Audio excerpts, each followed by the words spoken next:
So today we're going to talk about a different brand, different bike, the Santa Cruz Tallboy C. So we don't usually talk about Santa Cruz bikes because, well, we don't sell them, and so we hate them. I'm just kidding. We actually don't hate them. They actually are very nice bikes, and we're going to start talking about different bikes other than what we sell on the channel, and that's coming soon. So let's talk about Santa Cruz. A lot of people know what Santa Cruz is. Some of you may not. If you don't know who Santa Cruz is, they've been around for a while. They actually started out in 1994 in Santa Cruz, California.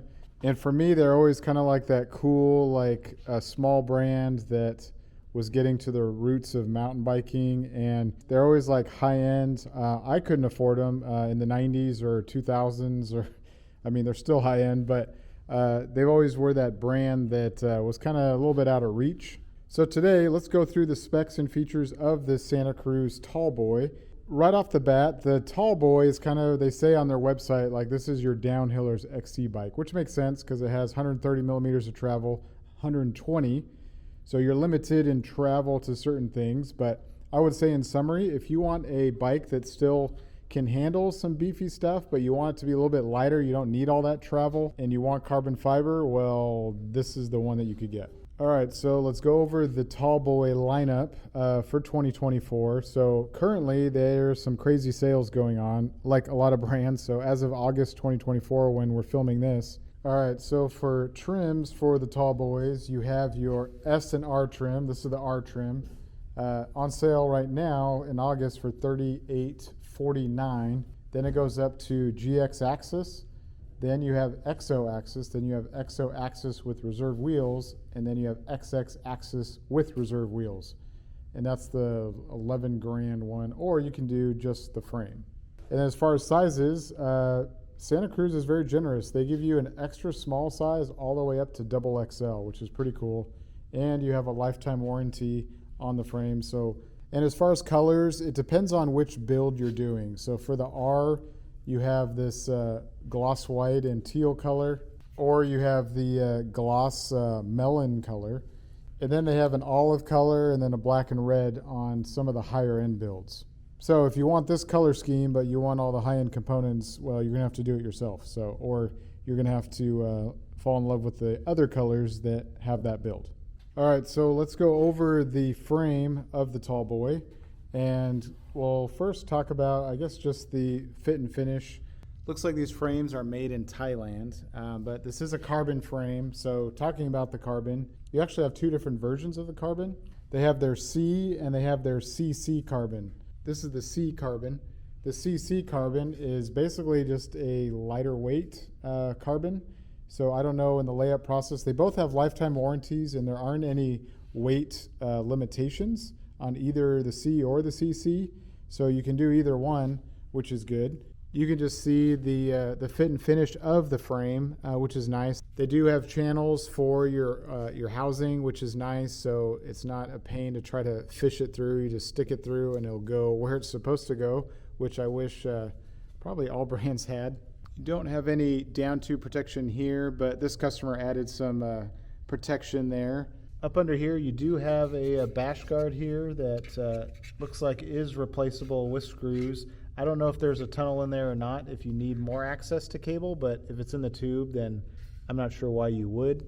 And of course, we have to talk about this, which is cool because none of the bikes that we sell at our shop have this. Actually, that's not true. Marin now has the Bear Box, which looks like a huge version of this, but this is the Santa Cruz Glove Box, which Specialized kind of started this trend a while back, which is pretty cool. It does probably add some weight to the frame, but so if you're not familiar with these, so basically you take that off and then inside you have your custom made kind of pouches that, so yeah, you basically, once you pull it out, you have these big long pouches where you can stick different things in there.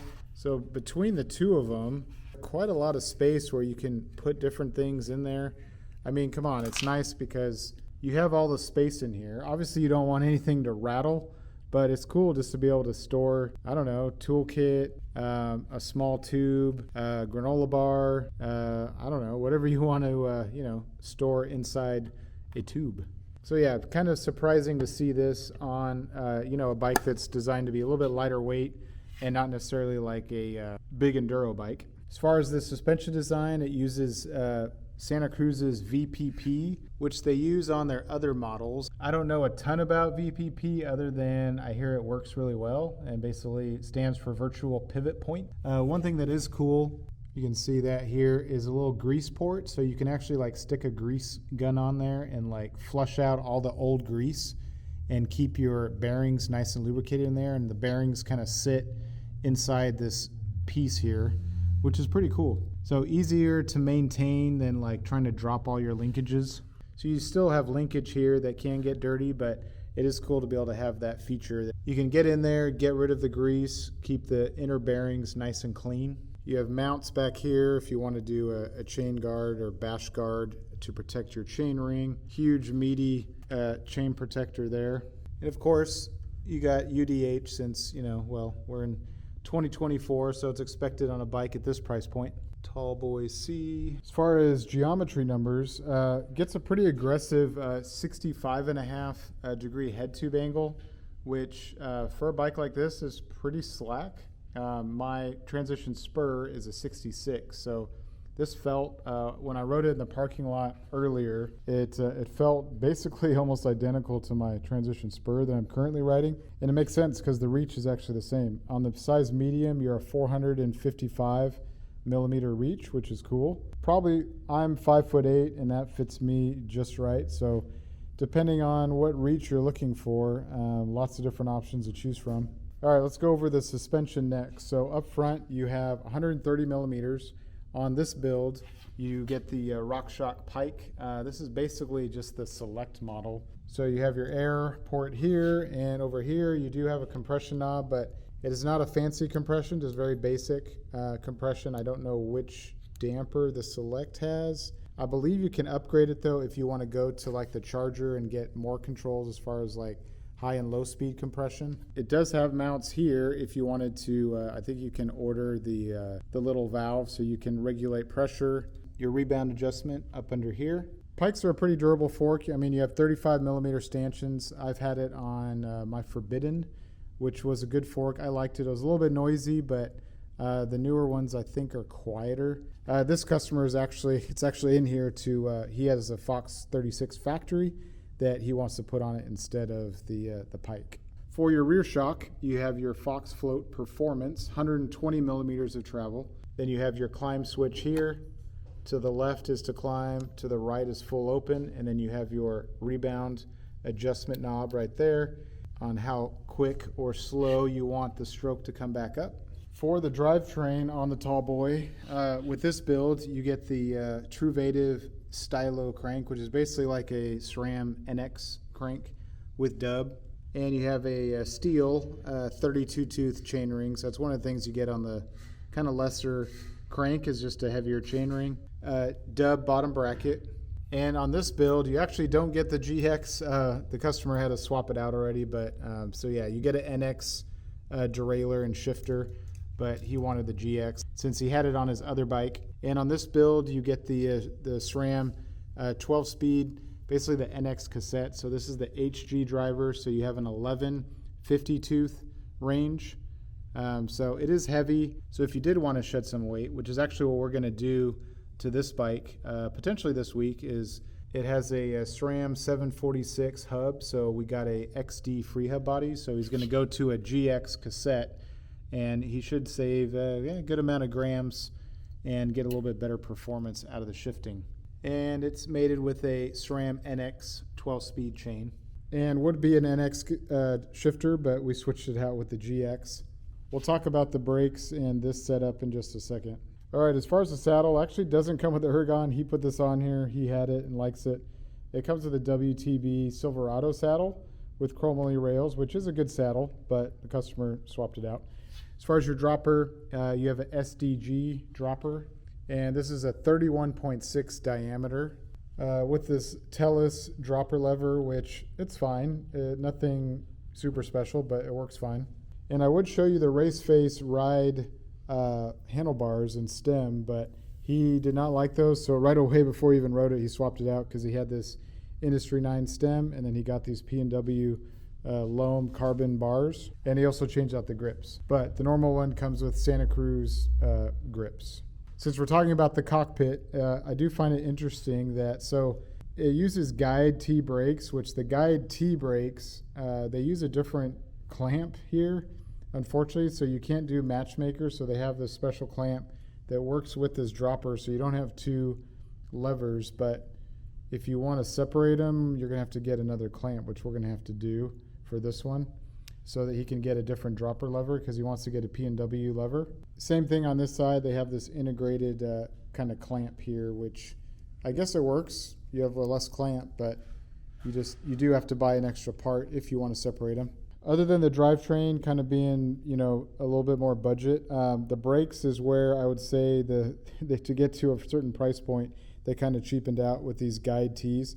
They're not bad. I had them on my Wolf Ridge a while back. That was mainly because that's what I had. Yeah, the lever, you do have an adjustment, but they're just kind of a simple 4-piston brake. So they are 4-piston, so they are going to stop you fine. And up front, you have a 180 millimeter centerline rotor. And in the back, they use the same 180 millimeter centerline. One thing I'll note is they like to use this DT Swiss, kind of a quicker way to take off your wheel instead of having to have your tool, which, it's not bad. All right, for wheels and tires, we'll talk about wheels. For the rims, they use the Race Face AR30s. Doesn't come with those stickers. Customer added the brighter Race Face here, and then the teal, which I think looks good. This is a SRAM 148 millimeter boost, the 746 hub, which, as I mentioned, if you wanted to go to an XG driver, you could buy the free hub body, which isn't terribly expensive, which is nice if you want to upgrade.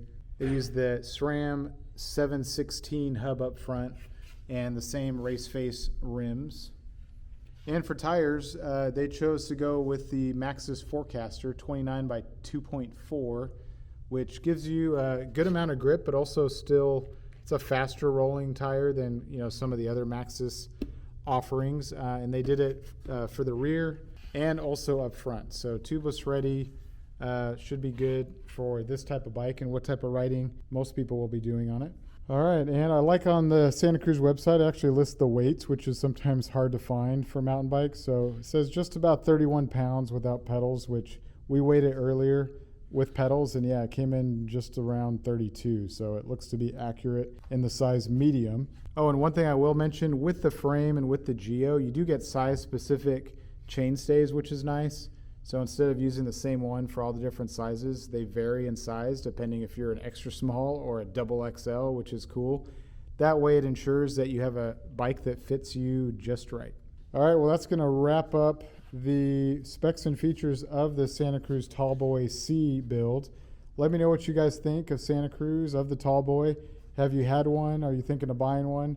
What other bikes are you comparing it against? All right, guys. Well, hopefully you found that useful. If you have any questions or comments, let me know in the comments below. Hope you guys are doing well. We'll see you guys on the next video. Take care. Thanks. Bye.